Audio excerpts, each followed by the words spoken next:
Mike has found something in the garden. I know he has. How? Nobody could see anything in broad daylight. How's Mike going to find something in the dark? He already found a piece of Sophie's jewelry. If Mike had found something else, he would have stormed in here. You know him. He would have demanded an explanation. You know, I can't believe we're even talking Mike about this. know. There is somebody buried under the roses in the garden. Don't need to worry. How can you even say that? Look where we are. We're together. We're married. Do you have any idea how long I've waited to call you my wife? You're my wife.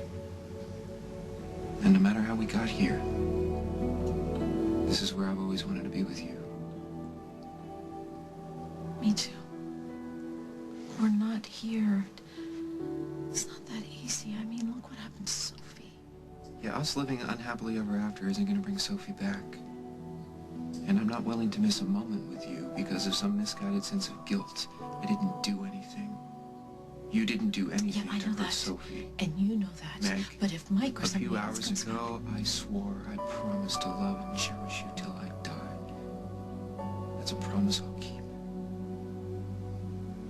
Whatever happens, you and I'll go through this together.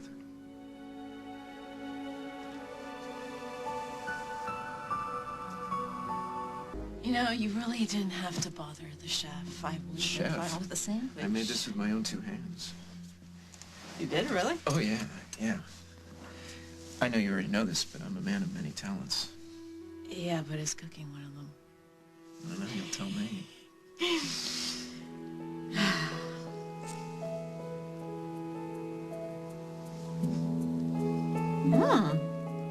Wow, this is really good. Come on, you don't have to act so surprised. No, this is really, really good. Thank you. How come you've never cooked for me before? Well, I had to save something for after we were married. Well, I am just glad one of us could cook. You're gonna spoil me. Yeah, well, don't get used to sitting around here with your feet up eating bonbons. If you need help, I need for you to trim the herb garden. What? I'm sorry, you just said the word garden, and I started thinking about the roses. I'll get you something else. No, don't.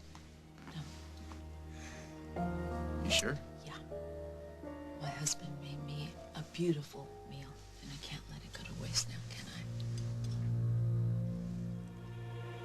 I? Mrs. Ryan.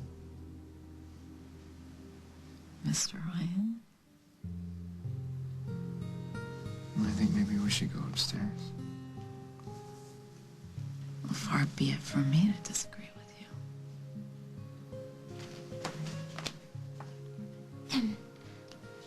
Sorry to bother you, Mr. and Mrs. Ryan, but they insisted. I thought Meg made it clear to you that you're not welcome. I hope that doesn't apply to me, too. Jack, what are you doing here? I just came by to ask a few questions. I hope you don't mind. So you came by to chat, Jack, or is this the kind of conversation where I should call a lawyer? Oh, I think we can clear this up without getting attorneys involved. I didn't think there was anything we needed to clear up. Well, you see, Mike came by the station this evening. Seems that Sophie Duran has disappeared. Yeah, we heard. Not sure what we can do to help you. And I'm sure Mike already told you that he asked us about Sophie. Yes, he has, but see, I think he might have been a little harsh in the way he asked you. So you just came by to play good cop, so to speak? I always like to play good cop whenever I can, Paul. That's why I thought I'd drop by, maybe lighten the tone a bit, and in return you could give us Sophie's forwarding address, some way to get in touch with her so we can ease his mind. Wish I could, but I can't. Is that all? I told you. So you have no idea where Sophie could be? Should I? Well, considering she's carrying your baby, yeah. I figured that might be good enough reason to stay in touch with her. You may not remember this, but Sophie's a big liar. Especially about Paul. She didn't lie about being pregnant. And how do you know that, Mike? I mean, Sophie has fooled you in the past. This is so stupid. Can't you see what this is really all about? Enlighten me, please. Well, Mike's doing what he always does. He's trying to make trouble for me. So this is all in Mike's head, is that what you're saying? He's jealous. Mike's upset that Meg and I love each other.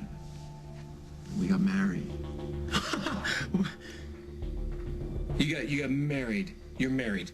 Since when? This afternoon. And you didn't tell the family, Meg? What is going on with you?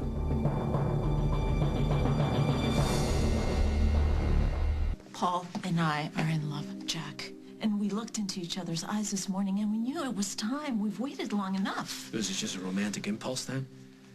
Yes, okay, it was a little impulsive. And I'm sorry the whole family couldn't be there to watch the ceremony, but we're gonna have a big party later, and everybody could celebrate with us. Good luck explaining that to Emma.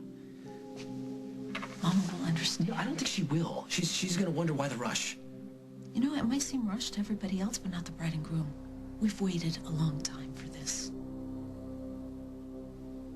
You afraid of what she might be saying to him? She's telling him how much she loves me. How she's thrilled to be spending the rest of her life with me. I don't say that to try and win your feelings. You put up a good front, Paul. But I'm not buying it. Neither will Jack. I don't know what kind of hold you have over Meg, but her family Does this will work not for you? let Is this you how hurt you her. usually do things, you know, chasing after women that are already in love with other men? What, you mean like the way Sophie was chasing after you? She's not chasing after you anymore, is she, Paul? I wonder why that is. Maybe because certain members of my family have made it quite clear to me that they disapprove of my decisions. So you thought running a marriage would prove them wrong? Meg, come on. This is me you're talking to. There's got to be more to it than that. There's nothing more to it than that, Jack. The timing was right for us. It was a decision that we made. Paul and I have waited a long time for this. Can you blame us for being eager to get on with our lives? Look, I'm sorry if I hurt people's feelings, but we have every right to do this on our own timetable. I really hope that you're okay with this, Jack, because I want you and your family to approve not just of me, but of our marriage. Yeah, we'll have to wait and see about that. Okay. If you're done asking questions, my wife and I were thinking about going to bed. We're not done. There's just one more thing I'd like to ask. Not so much as a question as it is a favor. Okay. What do you want? I would love to take a look at your garden. I hope that's not going to be a problem. I'm sorry, Jack. That's just not going to happen.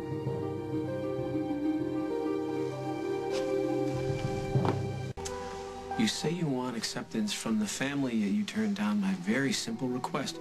You sure you don't want to rethink your answer? Jack, we have a gardener who's very proprietary about the grounds. He doesn't want anybody interfering. So you're saying I need your gardener's permission? Yeah, and he's out of town. He's on vacation.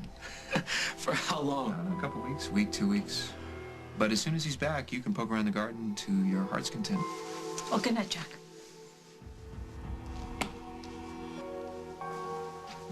You know, I'm sorry, Meg. I really don't want to leave without looking in that garden. It's our wedding night, for God's sake. Can't it wait?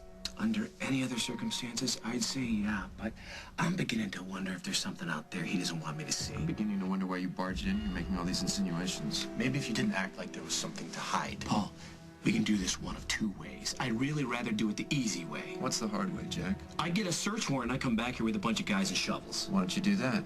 Jack. No, it's come, okay. please. Jack and I, we understand each other. On that we agree.